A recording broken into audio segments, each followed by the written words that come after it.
don't think we can ever overestimate the influence of eschatology in American politics. Exactly. So I'll give an example where about a quarter of Americans are evangelicals, and a lot of them are Christian Zionists. So they believe that Israel is crucial, the linchpin to achieving God's plan and the return of Jesus. And so a very prominent figure that you probably know very well is John Hagee, who runs something called the Christians United for Israel. It's 7 million members. And these are the people who are financing a lot of the conflict in the Middle East, in Israel, because they're the ones who are funding West Bank settlements. And so Christian Zionism, it is an extremely powerful political force in America. So your question is, how did this happen? And yes, the issue is that this is a plan that has been in motion for centuries, and it's a very complicated history, but it involves different religious groups among the Jews, Septime Frankists, Shabbat Lubavitch, which you've talked about, but also it involves the Freemasons, the Knights Templars, the Rosicrucians. It involves the Jesuits. So you have these different secret societies, different religious organizations working together through the centuries to achieve this plan for the end of the world, which heralds the Messianic age, okay? And there are different components of this plan, but the basic components are, one is the creation of the nation state of Israel, which happened in 1948. And then you need to have the building of the third temple, which requires the destruction of the Al-Aqsa Mosque, which is actually, which could happen during this war, given what we've seen so far. So the Israelis have closed off the Al-Aqsa Mosque, as well as other religious sites like the Church of Holy Sepulchre, to tourists these past few days. There's rumors that for the past 2 years, the Israelis have been conducting these archaeological digs under the Al-Aqsa Mosque to basically destroy the foundations of the mosque so that they can conduct a controlled demolition of the mosque and blame it on a missile strike from the Iranians. And there's actually talk among the Israelis of using this plan to ignite a war between the Arabs and the Persians. So the Al-Aqsa Mosque needs to be destroyed for the third temple. They also talk about this war of Gog and Magog between Israel and the entire world. Then the coming of the Jewish Messiah, the creation of the Greater Israel Project, the return of all Jews from the diaspora. So there are different components to this plan. If you just observe geopolitical events, we're seeing these events converge together today. I mean, all these events are playing out. So it seems as though there are these very powerful shadow forces working behind the scenes. We don't know who they are, but it seems as though they're able to control geopolitics in a certain manner as to fulfill their eschatological script. What role do you think Donald Trump plays in this? That's a really hard question to answer. So let's look at different possibilities, okay? The first possibility is that he's been employed as an actor and he's just following a script, but he doesn't really know where this movie is going. He's just doing his part, but he's manipulated behind the scenes by people around him.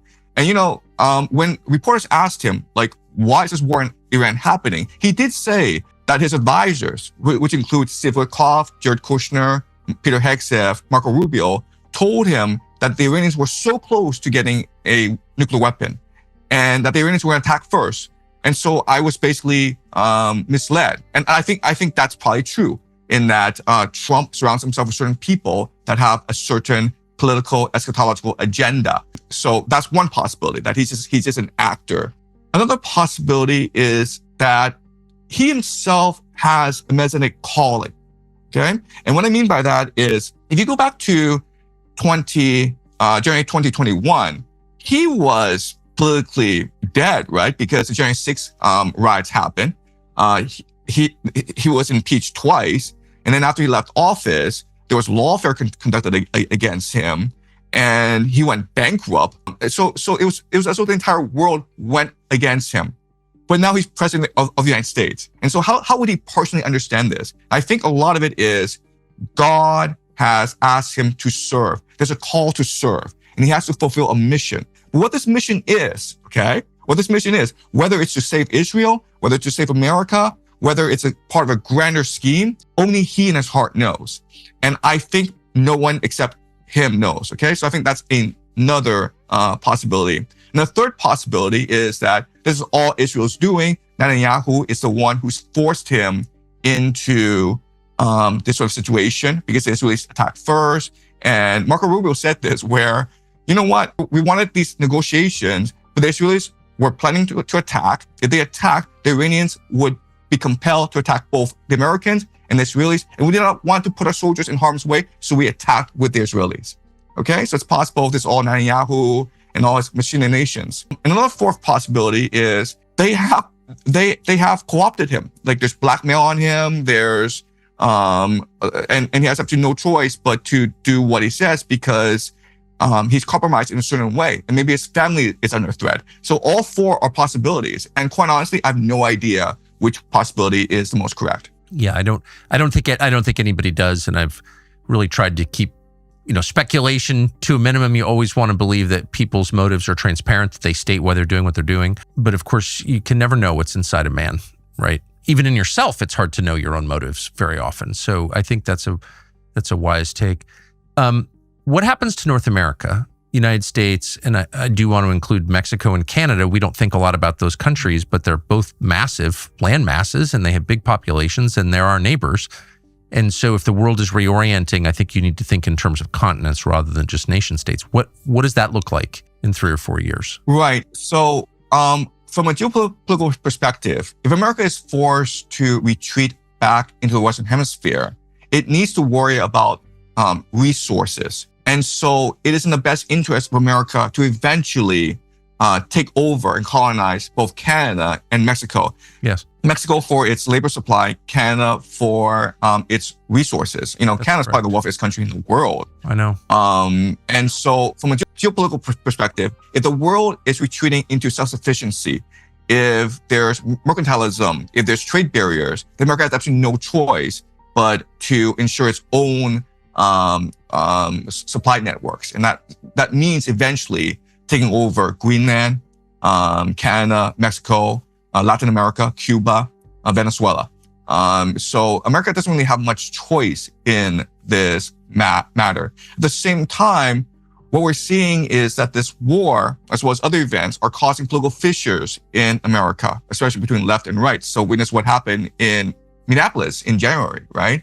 And so we can expect that as this war continues, and there's a strong possibility that Donald Trump will call a national draft in order to ensure the manpower to fight this war, then you will have rioting in the streets, you have massive violence, in which case the National Guard is deployed.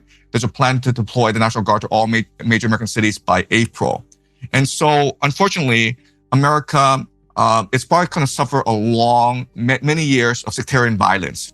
Not a full-fledged civil war, but maybe something along the lines of the Troubles in Ireland. I'm not sure if you've seen this terrible movie called One Battle After Another. It's just a terrible movie, by the way, but it gives you insight into what a civil war might look like, where you have these insurgent groups fighting against the state. So yeah. But you expect the United States to hang together as a coherent nation state. Listen, Tucker, the United States is the greatest nation in the world. The people are open, generous, entrepreneurial, energetic. The resources of America are infinite.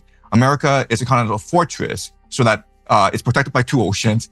America doesn't have a peer competitor in North America and South America. And so, America, regardless of what happens, America will still come out doing pretty well just because of the pure energy and creativity of its people. So you mentioned Canada. Most Americans don't even know the capital of Canada. Canada does not appear on their radar, doesn't figure in their thoughts.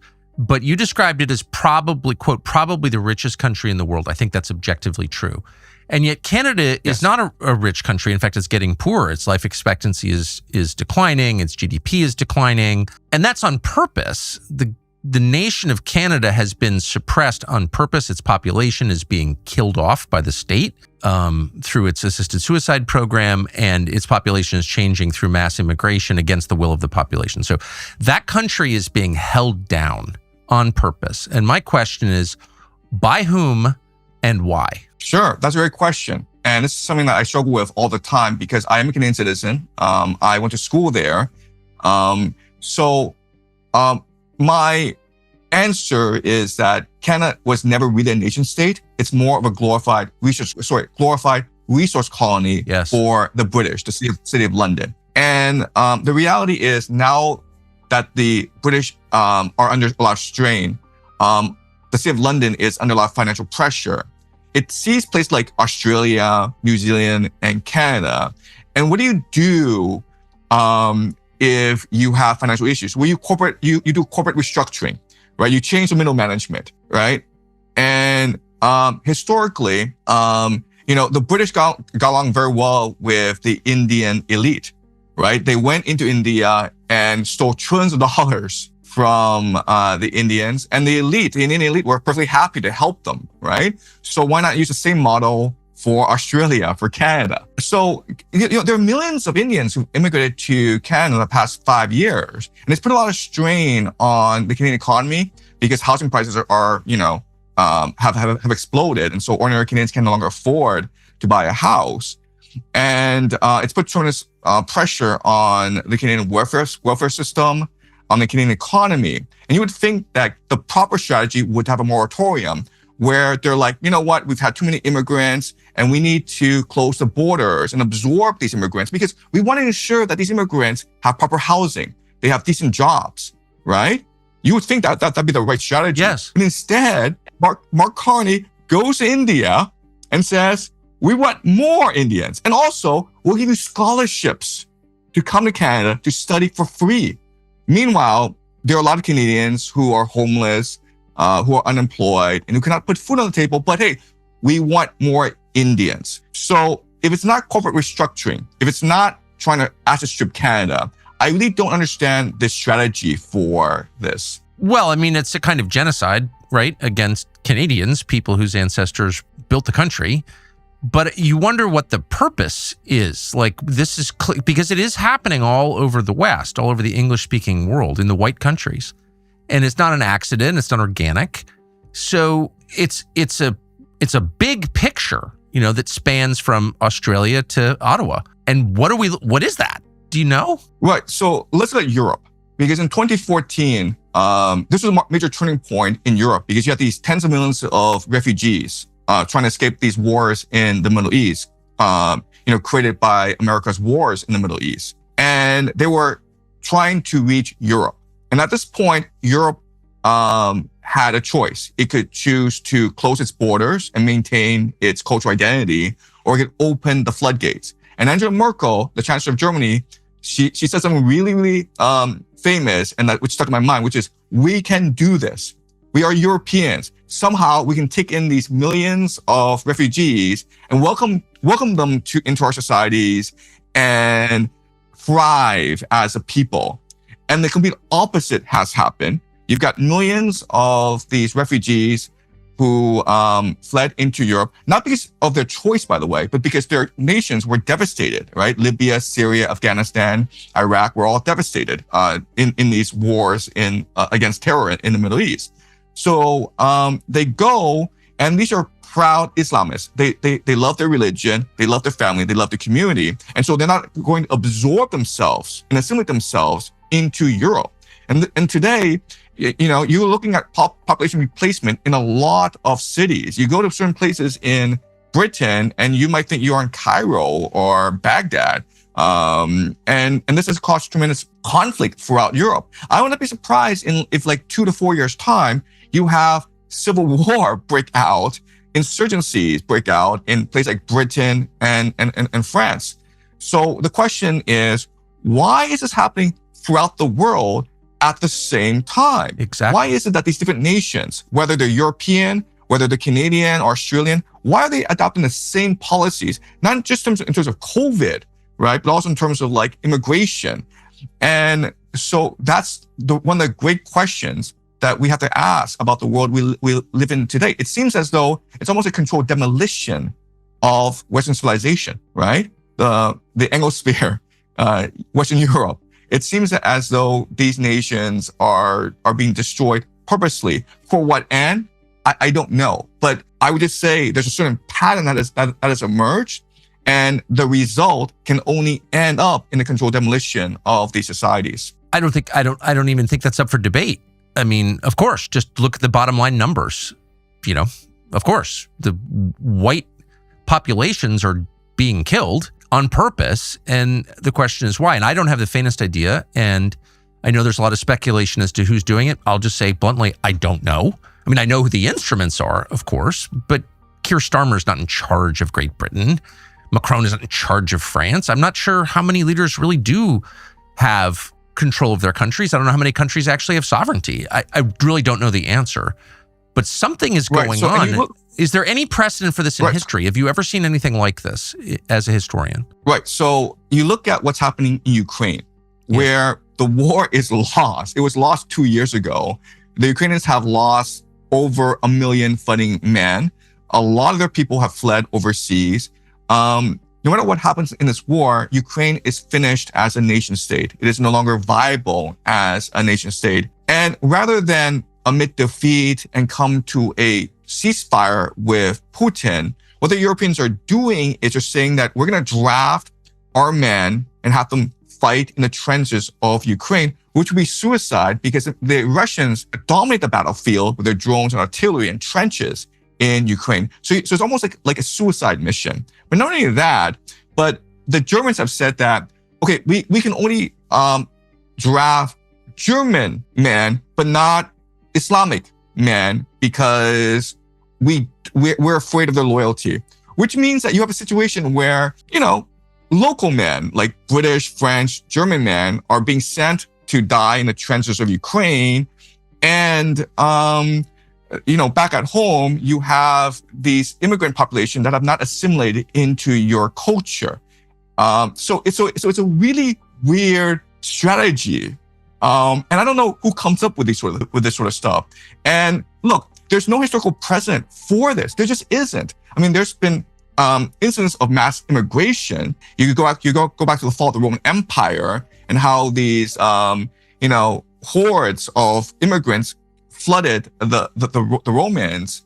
And it's almost impossible to assimilate so many people. Eventually, there's going to be a cultural takeover. Eventually, with so many people who are insistent on maintaining their cultural identity, eventually, because they have more children than you, eventually they're going to overwhelm your cultural identity. Yeah, and I do think that is the story of history, one population replacing another. There's no such thing as multiculturalism. There's always a dominant culture that, you know, insists on dominance, of course. I just don't think there's ever been anyone who thought this could happen globally, like a systematic targeting of a race for elimination globally. I mean, it wasn't possible until pretty recently, but it would be interesting to know what the plan is. There's clearly like a plan behind that. There's a plan behind everything. I wonder, how many Americans do you think understand what's actually happening in the world right now? You know, unfortunately, I think that if you are educated in America, you know, I went to Yale, and so I know a lot of these Ivy League people. Yes. Unfortunately, we've been indoctrinated to believe certain values, and these values are not questionable. So for example, there was a court case that went to the Supreme Court about affirmative action at the University of Michigan. And affirmative action is clearly against American values, against the idea of American meritocracy, right? But the Supreme Court said that affirmative action was good because diversity is an inherent good, okay? And it's interesting because if you go to a place like Yale or Harvard or any of these Ivy League schools, there's actually very little diversity. I'm talking about intellectual diversity. Yes. Yeah, I mean, like, there's different skin color, but if you actually look at the ideas that they engage with in the classroom. It's a very conformist setting. So it's one of these great ironies where affirmative action is supposed to bring diversity to the classroom. But if you go to any classroom in an elite setting, it's extremely conformist. You're not allowed to bring up these issues about, population replacement, immigration, because then you'd be called a racist. And that's the worst thing to be called, right? You're better off being called a pedophile, right? Yes. Pedophiles have more rights now than racists. Unfortunately, it's not just what's happening in current events. It's also what's happening in the classroom and in the popular culture, where people are not even allowed to ask questions that are like blindly obvious if you just walk the streets of any, Western city. You've lived around the world. I think you're now in China. Does the rest of the world see this more clearly? Yeah, if you're not in the West and if you're not subjected to this brainwashing, indoctrination that they feed you in the schools, it's obvious. Again, it's blinding obvious to anyone if you just walk the streets of any major city in the West. So there's a joke in China, and so Chinese don't actually like to go to Canada for tourism. And someone asked, why doesn't anyone recommend Chinese going to Canada? And the response was, well, would you recommend someone going to India? Right? So it's a bit racist. It's very racist, okay? But it's obvious to people. It's just interesting because, I'm not defending the whites. I am white, of course, but, white people have done a lot of bad things, just like people do a lot of bad things. But in general, people like to go on, as you just noted, vacation in white countries because they're pretty nice. So I think you'd have to say, if you took the emotion out of it and just looked at it net, whites have been, pretty big addition to the world, invented a lot of stuff, created a lot of beauty, created places people like to go on vacation, which really is a good test. So why would you destroy all that? Look, so in my school, I teach the great books. I teach Western civilization. I teach Homer, the Iliad, the Odyssey. I teach Plato, the Republic. I teach Dante, the Divine Comedy. I teach the Bible. And my students love it. Because Western civilization, it's just not about people being white. It's really about what it means to be human. Right. And what it means to be spiritual and to have connections with the divine. So it's unfortunate that just when the world needs Western civilization the most, the West decides to destroy its own civilization. Yes. Homer, Dante, Plato, Shakespeare, the Bible, these are timeless classics that speak to every human. I know because I teach in China to Chinese students who have absolutely no exposure to Western culture, yet they fall in love with Plato, Dante, Homer, and Shakespeare. And why is that? And it's because there is eternal truth embedded in their words. And so universities, Western universities, ought to be the places, the fortresses that are the greatest defenders of Western civilization. But if you go again to these elite universities, Yale, Harvard, they are the most critical of Western civilization. They don't want to teach Homer and Dante and Plato. And it's if you don't teach these classics, what's the purpose of university? I always thought the university was the heart and center of civilization, right? It's like what monasteries were in the medieval age. And I thought these professors, they would dedicate their lives to promoting the classics, but instead they now promote complete nonsense like DEI and